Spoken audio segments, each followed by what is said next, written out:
Welcome to ASM Connected, the podcast brought to you from ASM Technologies. Across the series, we're looking at emerging trends and tech within the industry, with key speakers, futurists and business leaders from across the globe. In this episode, ASM Technologies' Iain Tomkinson and Stephen Dale are joined by Matthew Griffin, the founder and CEO of the World Futures Forum and the 311 Institute. Matthew is regularly featured in the global media, including the BBC, CNBC, Bloomberg, Discovery, Viacom and Wired, and is recognised as one of the world's foremost futurists who helps governments and investors lead an inclusive, sustainable future.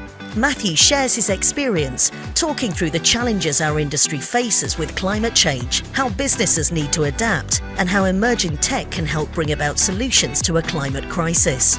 All of that to come on ASM Connected. Welcome to the ASM Connected podcast, Matt. Thank you, guys. It's going to be really interesting talking through this because you'll have a great understanding of our audience and particularly the channel. But Steve, I'll pass you over to you to do a bit of an overview. Yeah, I think we'll stick to our usual theme. We like to talk about emerging technology. Innovation is a key part of all of our conversations and building in a bit of agility as well. So I suppose to further add to that introduction, like many of us, you started out with the channel background, and it's a really interesting backstory from that early days of IT distribution and then moving into that reseller SI background. How did you become a globally recognised futurist, advising governments and organisations like the UN on future technologies? So as I sort of tend to say to a lot of people, basically, when you actually have a look on the path from sort of where you were to where you are, there's no straight line. Everything is a zigzag.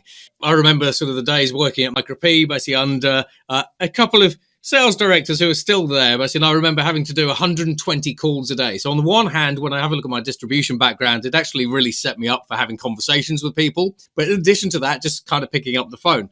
So I then left there, went to EMC, went on to IBM. Now, when you have a look at the vast majority of system integrators, and it's not just system integrators, we can extend this out to other organizations as well. Every organization that they sell to cares about three things: reduce cost, reduce risk, and grow revenues.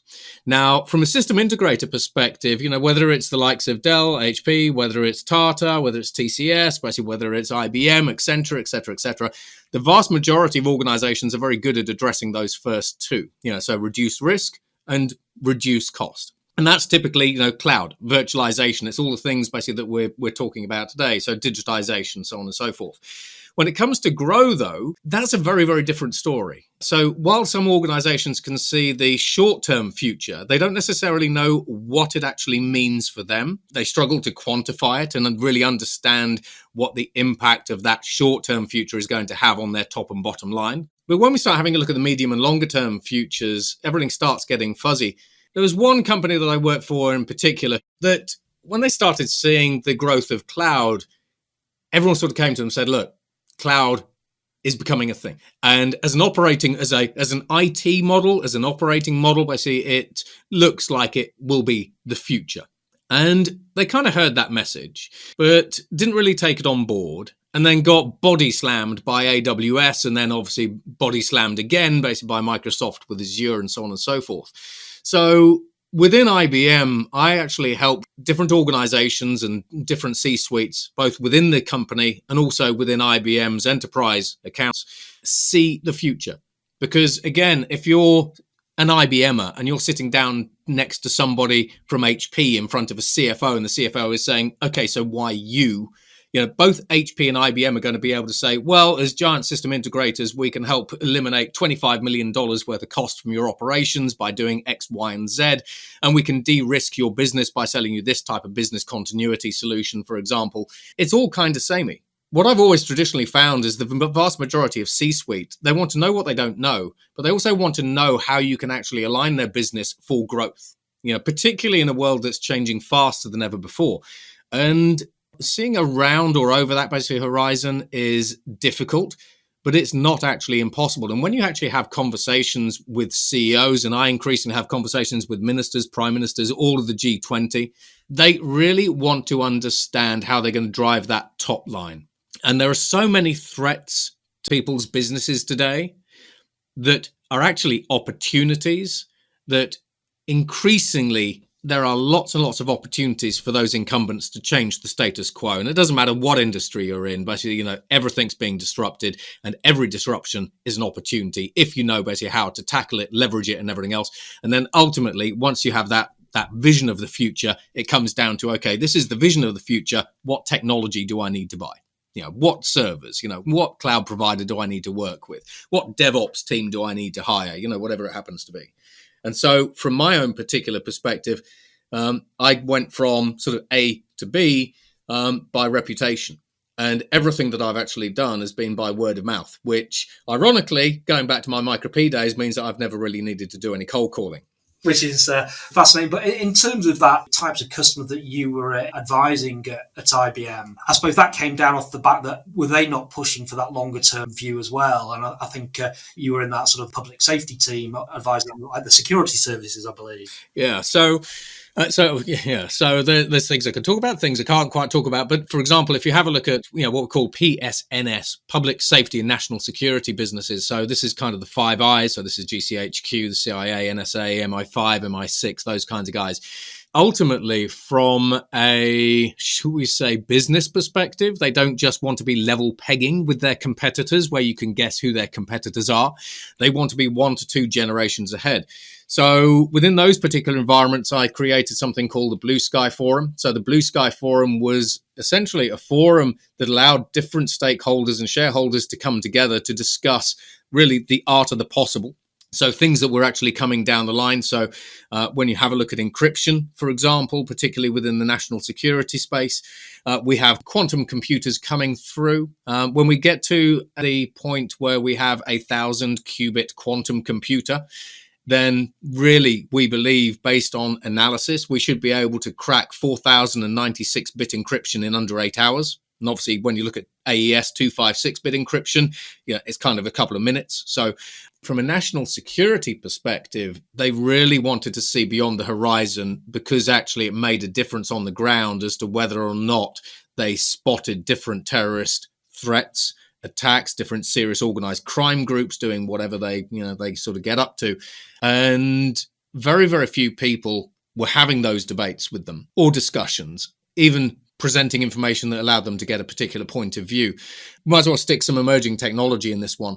When you actually have a look at IARPA, which is the US intelligence equivalent of DARPA, they are now developing molecular information systems. So molecular information systems are a type of polymer-based computer that will allow you to pack an exascale-sized data center, like the ones the NSA have, like Google, the sort of usual hyperscale incumbents, into something the size of your office desk. Even sort of bring it to a slightly more commercial level, Microsoft, under the Azure platform, have been working with a synthetic DNA company called Twist Bioscience to try to develop DNA storage as a service. Because when you have a look at the density of DNA, you can pack 213 petabytes of information onto a single gram of DNA. You could fit all the world's information into a shoebox of DNA. And bearing in mind that as IDC, as I remember from my old storage days, where I always talk about this data to tsunami, we go from exascale to zetascale, et cetera, we need new storage technologies. So increasingly, some of these previously science fiction-like storage technologies, like DNA storage as a service, are now starting to come through. But from a size and scale perspective, some of these DNA storage systems are the size of a bus. They've got relatively slow read-write. But you can compare these things to the sort of 1960s, 1970s IBM tape drives. Those big spinning wheels that we sort of see in archive footage. And inevitably, over time, these technologies will get faster. Microsoft have created a file system for DNA storage as well, so they're getting quite serious about this. But in time, will you be writing all of your personal information as well as saving all of your important capped GIFs to DNA as opposed to solid state or hard drives or tape? If you're using something like Amazon's Glacier system, increasingly likely. Yeah, I love hearing those disruptor stories, Matt, and the disruptors do seem to continue to take us by surprise, don't they?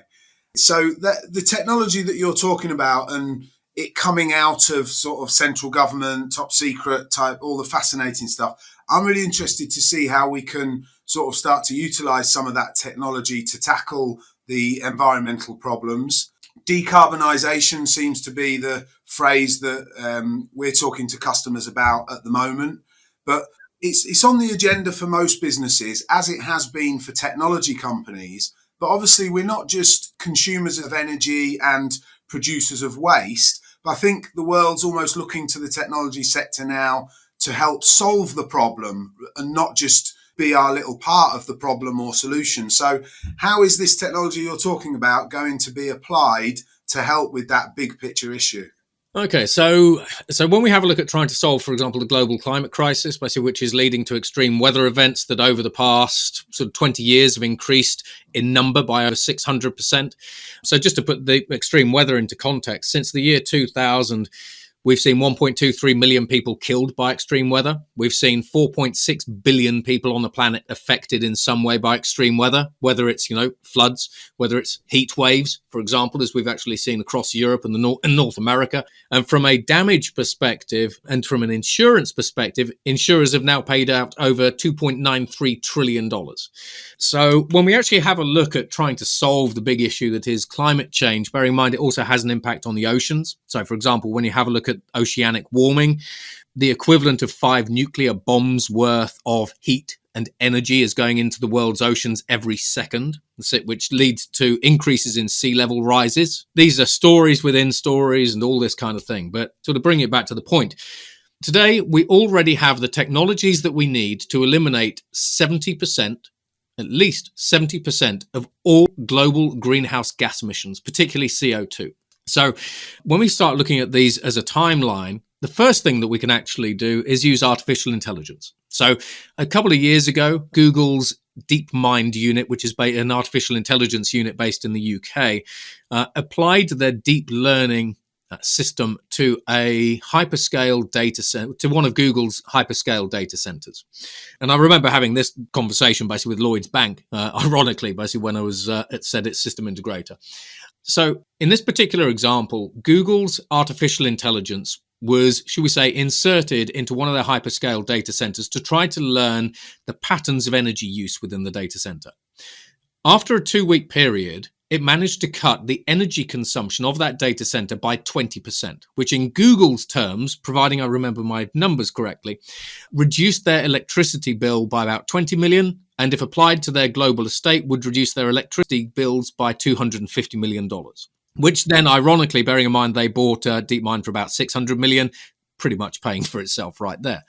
So on the one hand, we can increasingly use artificial intelligence with the Internet of Things, 4G, 5G, and all these other sort of different connected technologies and digital technologies to optimize energy consumption, whether it's for buildings, whether it's for data centers, and so on and so forth. That's a relatively quick win that companies can do right now.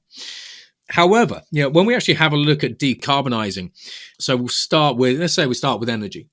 Around 90% of all greenhouse gas emissions basically come from energy generation, and a bunch more come from concrete manufacture, that sort of stuff.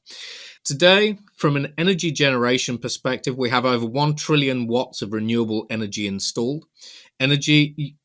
Renewable energy generation costs are almost hitting zero. So solar power is now the cheapest form of electricity in over 60 countries. That's an unsubsidized cost. So when we actually have a look at the technologies that we have today, basically to switch energy generation from fossil fuels to more sustainable and green sources, we're doing, on the one hand, we're actually doing an increasingly good job. But when we actually have a look at the future of solar, for example, if you go off today and you buy a commercial solar panel, it's going to be about 17 to 20% energy efficient. We have a pathway, and we actually have these in the labs. We have a pathway to creating solar panels and solar concentrators that are 132% energy efficient. So even when we have a look at just the solar industry, and I'll explain this one a little bit. So with a traditional silicon solar panel, we can get to an energy efficiency of about 25 to 28%. With a Perscovite solar panel, we can get to an energy efficiency of about 30 to 35%. These are the upper end. If we put graphene over that Perscovite panel, then we can generate electricity using that panel when it rains and when it snows. If I use genetically engineered bacteria, as we have in China, and I put genetically engineered bacteria into a solar panel, I can get to 50% energy efficiency. Bearing in mind that the US Department of Energy have already prototyped solar panels basically that are 48% efficient. Pushing the barrier further, because we have bacteria in solar panels, I can generate electricity when it's cloudy. If I use carbon nanotubes that recapture the heat in the solar panel, I can push the solar panels to 80% energy efficiency. But I referred to an energy efficiency of 132%. So using 3D printing and using nanophotonic materials, which can capture the very small wavelengths of light, I can create a solar panel out of a material called black silicon, which allows me to generate electricity irrespective of the weather. I can generate electricity from ambient light, and I can generate electricity from moonlight, which then means I can wean the world off grid scale storage. These technologies and prototypes already exist today, but they take time to commercialize, mature, get to the right price points. It takes time basically to scale up manufacturing and all that sort of stuff. So the fundamental sort of upshot of all of this is that even if you just have a look at solar, fossil fuels are dead. In addition to that, when we actually have a look at how we're applying solar today, you can go to companies like Lightyear One, Hyundai and Toyota, and you can buy a solar-powered car that never needs plugging in. So when we have a look at electric vehicles with their huge queen-sized mattress worth of lithium-ion batteries, we have a way to eliminate all of those batteries. So on the one hand, we can use flexible and spray-on photovoltaic materials, where the spray-on photovoltaic materials, not really panels, but materials, were actually designed by creative artificial intelligences rather than scientists. We have a way to wirelessly power those electric vehicles or electrical systems. If we have a look at Lamborghini, for example, Lamborghini have a little while ago tag teamed with MIT. So we can create something called a structural battery where the product's shell, in this case, the Lamborghini's chassis, is actually the battery, because we can infuse carbon fiber with carbon nanotubes again. So now we get rid of lithium-ion batteries.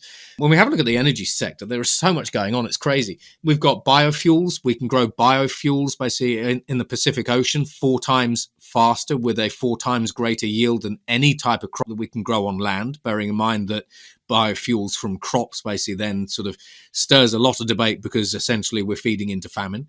And outside of anything else, when we start having a look at agriculture, so a lot of global greenhouse gas emissions, both methane and carbon dioxide, actually come from agriculture. About 30% of all global greenhouse gas emissions basically come from agriculture.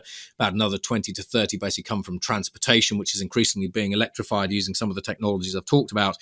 But when we actually have a look at agriculture, we now have technologies, and we've had them for quite a while, to be fair, that allow us to grow crops without any farmland. Because, again, giving some examples, if you're in the UK, Ocado basically have recently invested £17 million basically in vertical farms. Jeff Bezos has invested $250 million in vertical farms, in his case in a company called Plenty. What we can do is we can take a traditional Walmart warehouse, Amazon warehouse, or Ocado warehouse, or any warehouse, and we can grow crops. And I'm going to pull this one in here. We can grow crops using 99% less regular water, 100% less herbicides and chemicals, and using and that are net zero energy, because you can put solar panels on top of them. But we can grow 8 times the amount of organic crops in a vertical warehouse than we can in the same amount of land for a traditional farm. Now, in addition to that, one of the things that we face in the future basically are water wars.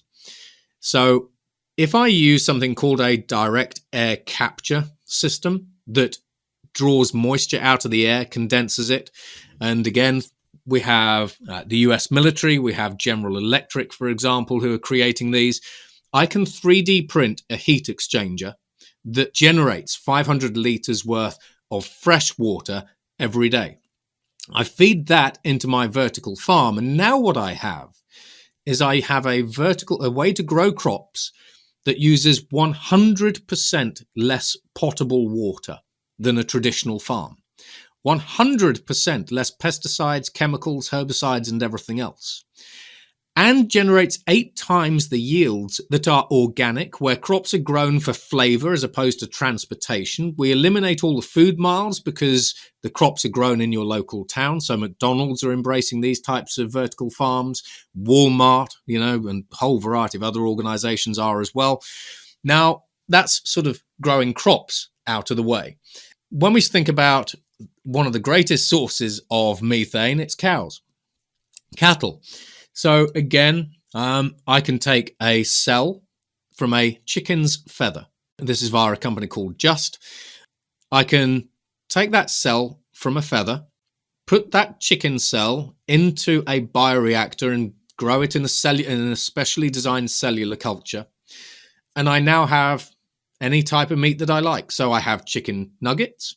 If I take a cell from a cow, I have Wagyu beef. Or I have fillet steak, I have duck, I have chicken, I have turkey. If I take the cell from a zebra or a panda, I can have a panda burger without actually having to kill a panda.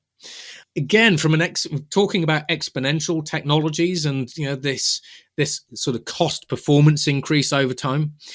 About 6 years ago, Eric Schmidt of Google bought a clean meat burger that was grown in a lab. And he bought it for $1.5 million. So that's about $6 million per pound, 7 years ago. Last year, the cost per pound of meat grown in this way, and it's meat, it's not plant-based, it's meat, literally meat. So we replicate what goes on inside of an animal, growing tissue and meat, just in a bioreactor. The cost is now $363. University College of London basically think that they have a way to create synthetic proteins which will actually get that cost down to between $5 to $15 per pound. The US FDA have approved the sale of clean meat in Walmart. In Singapore, they have cleared the sale of lab-grown chicken nuggets, so you can walk into a restaurant in Singapore and actually eat this. And the people who are eating these things say that they are tastier than anything else that they've had. China has, about a year and a half ago, bought $300 million worth basically of both the technology as well as clean meat from Israel. So what you have here is we have new technologies that are fundamentally changing how we produce food and fundamentally changing our relationship with food. So we have a way to grow crops without having to burn the Amazon rainforest, which we can then rewild. We also have a way to feed a growing middle-class population with high-quality protein without ever having to kill a single animal, which then solves one of the United Nations' biggest challenges in 2050 of how do you feed 11 billion people. But swinging this back to climate change and decarbonisation, I've just decarbonised 30% of all global greenhouse gas emissions. In fact, I've eliminated. You start combining that with the electrification of the transportation industry, and suddenly we're at about 60-ish%. Now, when I start using renewable technologies to tackle steel and aluminium smelting, so heavy industry, I can use hydrogen and or solar ovens, and I can replace the fossil fuels that are used to create steel and aluminium. So recently, Volvo bought the world's first fossil-free green steel, and that represents about another 10% of emissions. When we have a look at concrete, we have a way to replace potash in concrete, as well as create something called green concrete, which actually eliminates another 10% of greenhouse gas emissions. And in addition to that, I have a way to 3D print buildings without the need for concrete anyway. So I can 3D print a building using a type of recycled plastic or whatever it happens to be. Yesterday, I was actually at the Port of Hamburg, and we were talking about 3D printing cargo ships. And a company basically showed me that a ship that they'd actually 3D printed, but that one was actually carbon negative because the materials that they'd actually used in that case had sucked carbon dioxide out of the air, captured it, and then they printed the boat using that material. So when we have a look at construction's being disrupted in all manner of ways. So we've got the technologies that we need today. I mean, but then some of the emerging technologies are also the problem. If you look at blockchain's energy consumption is through the roof, which is where we get into conversations about proof of work versus proof of authority, where proof of authority uses sort of 98% less electricity. We've also got the Ethereum hard fork, which now uses about 90% less electricity than traditional sort of blockchain mining. And then when we have a look at artificial intelligence, the increase in the development of artificial intelligence models, particularly deep learning models that now have typically trillions of parameters, especially when you have a look at natural language processing models like GPT-3, Google and Microsoft, as well as Baidu's own NLP models, the energy consumption is off the charts. So from that perspective, again, the US military are developing what we call shallow neural networks. And to put it into context, we've recently used a shallow neural network just with 19 nodes to control a fully autonomous vehicle. Whereas normally the deep learning networks used to control an autonomous vehicle basically would be in their millions. So there's lots of things. And then even when we actually have a look at GPUs, everyone that's designing artificial intelligence models today will be familiar with Nvidia Gpus. However, companies like BMW and Dell basically have been investing in organizations like GraphCore. So GraphCore create a technology, and they're based out of Bristol. They create a technology called a intelligence processing unit, which the founder of ARM has called the next ARM. And IPUs can train machine learning models 100 times faster than NVIDIA's best GPUs, but for 100 times less power. So, new technologies take away sometimes, but they also sort of give back. So as I say, we already have a lot of the technologies that we need today to decarbonize the vast majority of anthropogenic carbon. That definitely answers the question, Matt. So many technologies, but what I like about that is it's optimistic. When you hear everybody telling the sort of environmental problem story in the news day to day, it's doom and gloom. They talk about the problems, but not necessarily the solutions. One of the things it's made me think about is obviously the technology industry, it's got all this innovation, which is fantastic, and you've just detailed it for us. Is our industry and the industries that we're working with as well, are they agile enough to be able to take advantage of this innovation quickly enough to sort of make that impact now rather than too far into the future? So it's a great question. So typically we can break organizations into two, if we're sort of being really crude about it. So on the one hand, you have organizations whose products, services, and operations are predominantly digital, in which case you can actually make quite a rapid impact. Where rapid is, depending on the particular industry they're in, where rapid is a couple of weeks to maybe a couple of years. And then you've got asset-heavy industries like manufacturing, for example, energy, transportation, infrastructure, I think airports, all that kind of stuff. It's much more difficult, from my experience, for them to actually embrace some of these technologies because, for example, if you're building an airport, or if you built an airport, say, 20 years ago, the cost of retrofitting it so that it is a carbon neutral or a passive airport, basically, is just staggeringly large. So you're not going to bother. However, when it comes to building your next airport, you will build that airport with, should we say, carbon neutral in mind. So it very much does depend on the type of customer. But overall, everyone can actually make an impact because when we have a look at, for example, energy consumption, everyone can change energy suppliers. And everyone knows, who their energy suppliers are. I mean, if you have a look at Apple and you have a look at Google and Microsoft, I'm going to come to Microsoft in a minute because they've got an interesting one. When you have a look at companies like Apple and Google, they've managed to move all of their energy consumption to 100% renewable. So you could be the most lethargic business or industry on the planet. And provided you aren't, say, the airline industry, you could move your energy consumption and your energy suppliers basically to renewable. Now, the reason basically why I sort of left Microsoft aside for a little while is when you have a look at a lot of the tech giants, the vast majority of them are making net zero pledges, so they are aiming to be carbon neutral by circa 2030. Amazon as well, basically with Bezos. Microsoft is one of the very few organizations, in fact, they're only one of two that has done this. So here's an odd story. So Microsoft basically have pledged to extract all of the carbon that they have emitted, both directly and indirectly, since they were founded in 1975 by the year, I think it's 2040. So Microsoft haven't only made a pledge to be net zero by 2030, they are going to reclaim all of the carbon that they've pushed into the atmosphere under their sort of 2040 plan. And they've also created $1 billion climate change fund, which kind of actually helps them, but actually it's always nice to see some money flowing into something good for a change.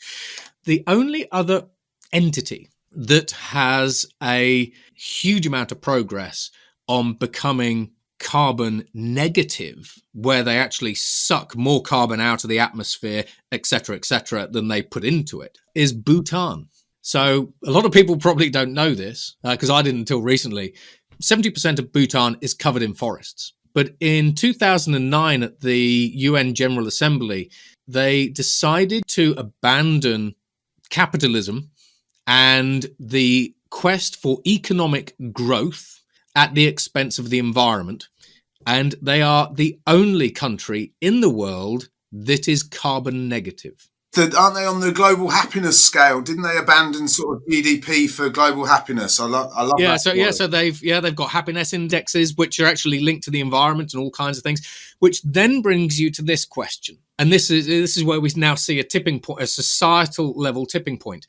When you do surveys, particularly of younger generations, and you ask them whether or not they support traditional capitalism, depending on the country that those individuals live in, only between 6 and 42% of younger generations are actually for traditional capitalism. And when I say traditional capitalism, when you have a look at what traditional capitalism really is about, it's about maximizing the profit that your business creates and the dividends and all that sort of stuff for your shareholders, really at the expense of the environment, your workers, the communities that you live within and all that sort of stuff.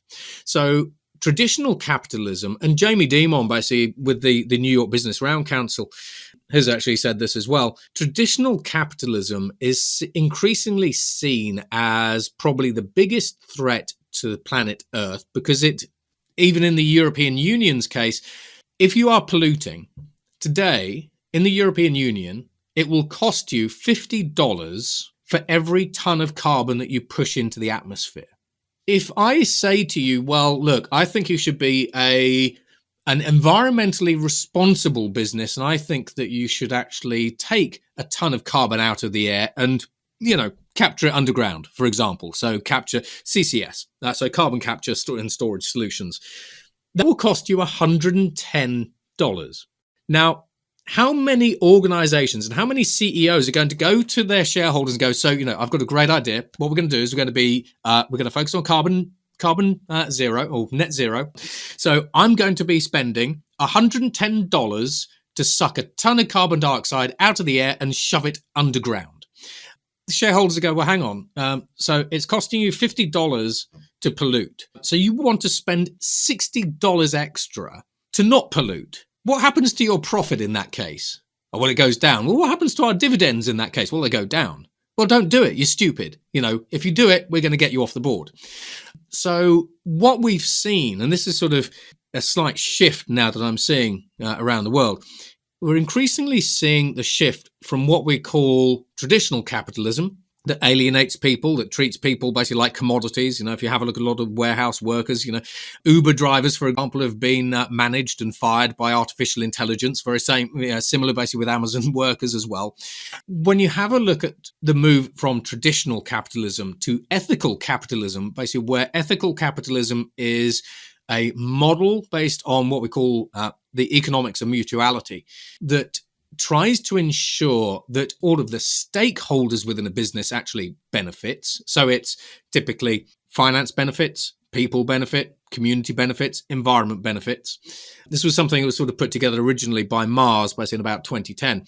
On the one hand, we're starting to see the growth of ethical capitalism, But in addition to that, when you have a look at ESG investing, so environment, sustainability and governance investing, over 30% of all global assets under management are now ethical or ESG-based investments. So organizations like Legal & General, BlackRock, Citigroup, they are investing literally trillions of dollars in businesses that are able to demonstrate that they take CSR and ESG seriously and actually act on it.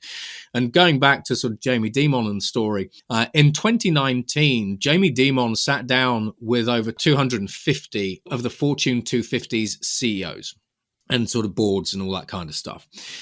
In 2019, 181 of the Fortune 250 decided to reject a policy that had been implemented in the 1990s called shareholder primacy. The shareholder primacy policy is the policy that puts shareholders first over everything else.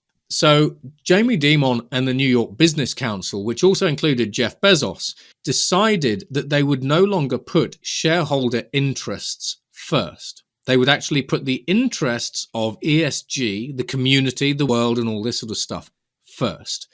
And from an investor's perspective, bearing in mind that investors are the giant stick that we can use to beat companies around the head with when they do things that we don't like because we can dump their shares.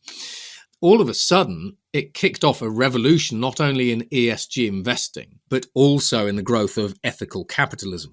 So there are a lot of different ways there are a lot of different tools, and there are a lot of different levers that we can use to subtly encourage or outright force companies to do the right thing. And that's before we discuss the European Union's Big Green Deal, which prioritizes ESG investing, but also prioritizes anything that is green.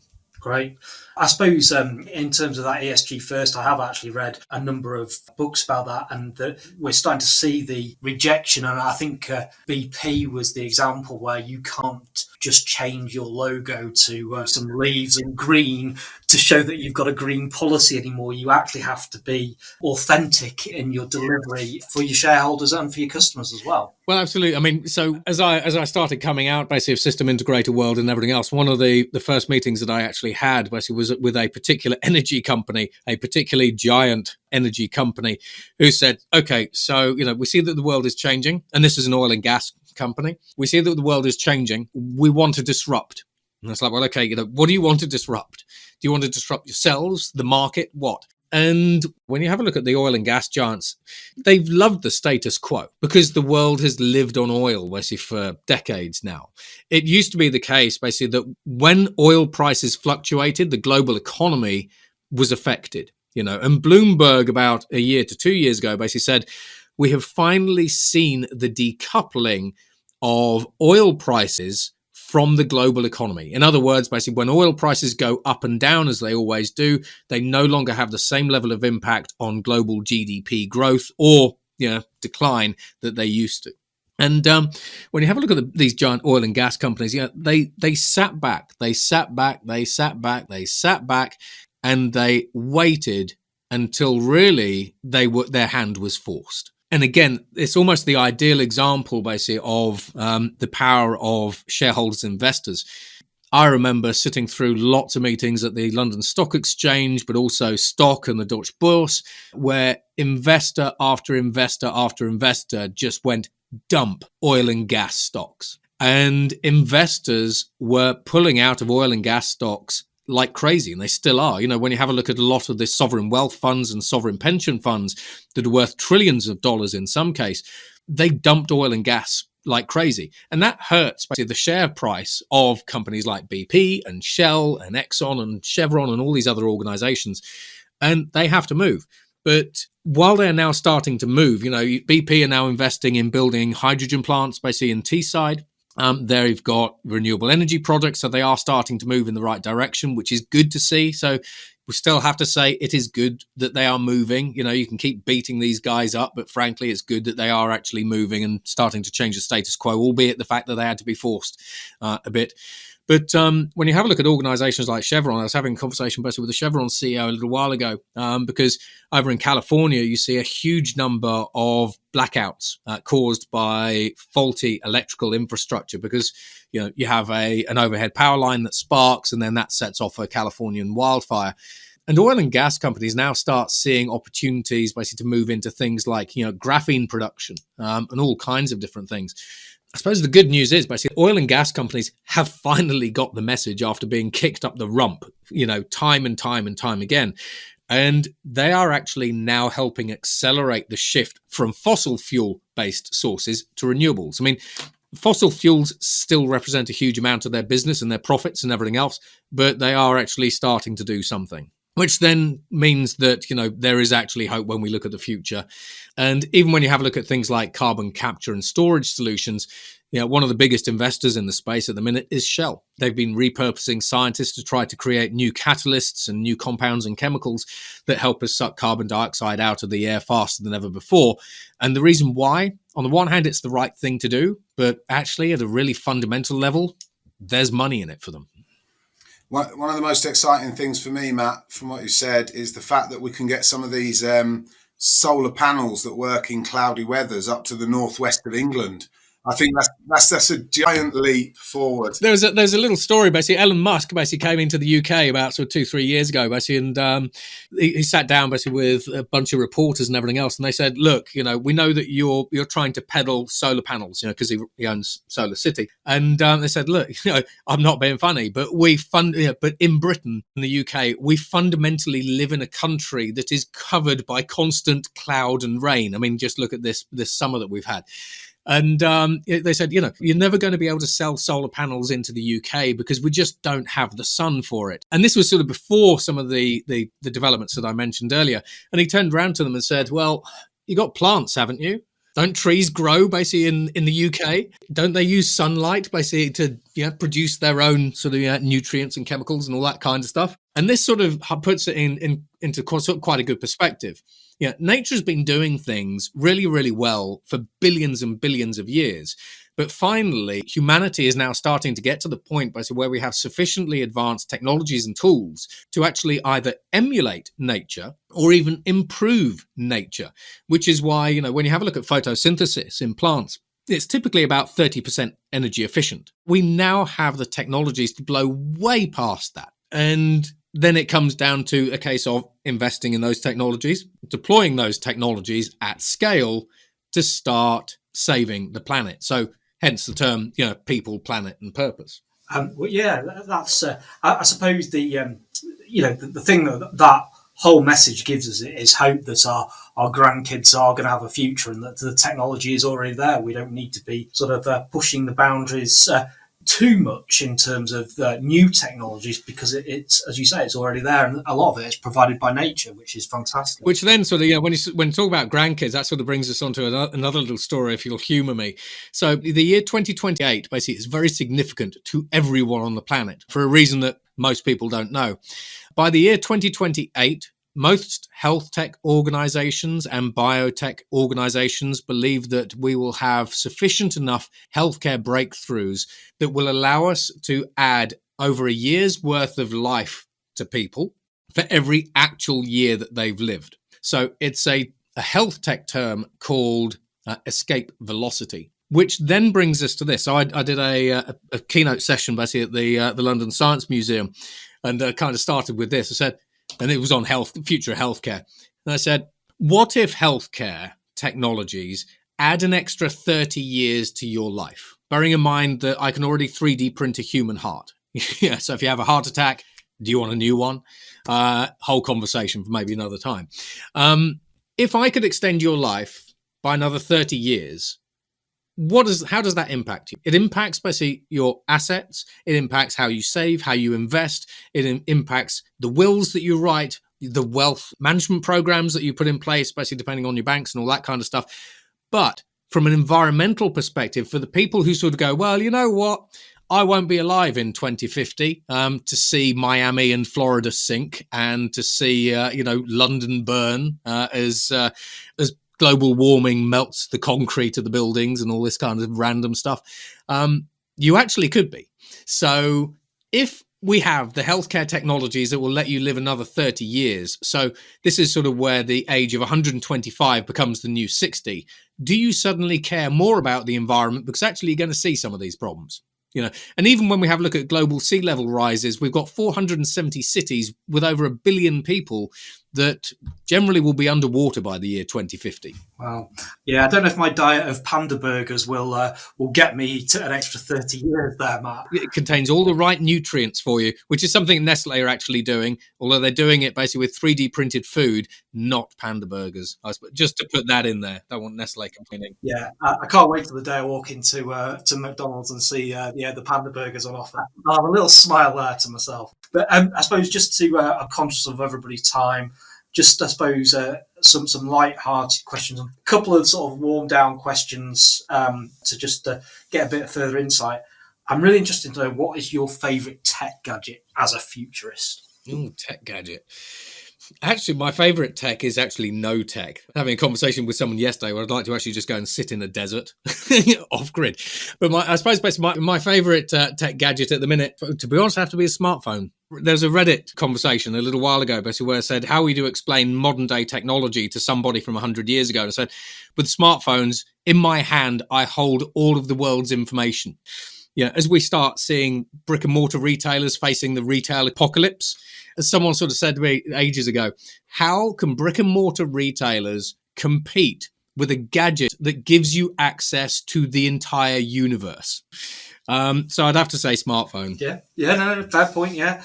In terms of, I suppose, a wrap-up question, I normally like to ask people just as a bit of banter about the Premiership football. However, I'm not going to do that. I'm going to ask you about, are we going to see more technology and innovation in sports as well? We've seen obviously VAR come into play the last couple of years. Is that going to continue to grow, or is everyone getting a bit bored of that? No, so we are going to see a lot more technology coming into sport. So I do a lot of work basically with companies like Nike, Adidas, Under Armour, basically, as well as Decathlon, as well as basically a lot of the broadcasters. So, for example, we've got FIFA coming up next year. So this is where increasingly we're looking at using what we call volumetric video. So we take video basically of the players as they're running around the pitch, we push it into virtual reality, and then you can watch a game in virtual reality. Now, I know we started doing that with the Olympics and we did it with the last World Cup, but the technology's really come on. So in FIFA's terms, basically what they want to do is they want to try to use virtual reality to decentralize and democratize access to football, simply because there has sort of been a sort of decline in viewership over the years. When we have a look at how we're actually training athletes, for example, or training athletes, but footballers as well, increasingly we're using artificial intelligence and machine vision to track basically their performance. So we're tracking them at the biomechanical as well as form level. So we also have artificial intelligences, for example, in esports, but also again within football with the likes of Manchester United that are actually helping them develop strategy.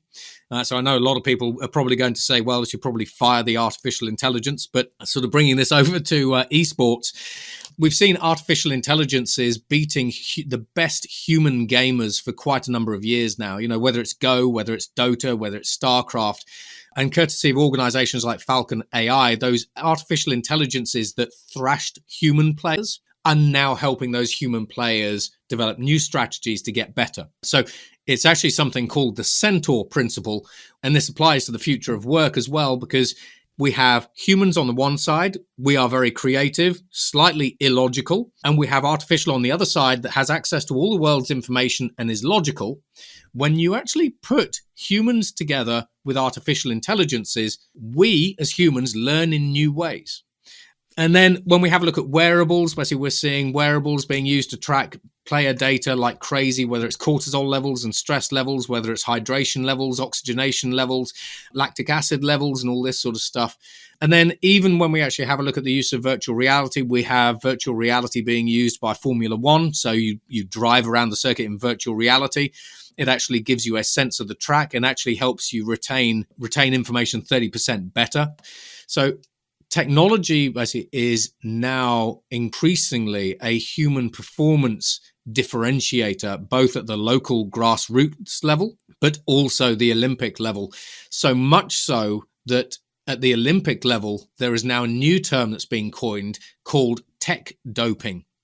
people's performance is almost artificially enhanced by technology, whether it's things like the Razor swimsuits from Speedo at some of the Olympics, whether it's the nanotechnology running tracks that help people run 0.3 seconds faster in 100 meters. Sports and technology, you're going to have problems separating the two soon. Yeah, no, there's some. I can see it. It's already coming. I think you can buy online sort of sensors for for a Sunday league match where you can see the velocity of the ball and which feet you use the most in football. It's all going absolutely crazy. Thank you very much for your time today, Matt. That's been absolutely fascinating. Again, I think you've given us a bit of hope for the environment that. There's some great technologies out there. Steve, have you got any comments from that? No, just really good to hear the positive story and that brighter future. I'll take that away from this conversation. So much appreciated, Matt. Always a pleasure. Thank you. Thanks for listening to this episode of ASM Connected, the podcast from ASM Technologies with guest Matthew Griffin. If you want to find out more about ASM Technologies or about anything discussed in this podcast, visit asmtech.com. And if you've enjoyed this episode, subscribe now and never miss an update. Thanks for listening to ASM Connected.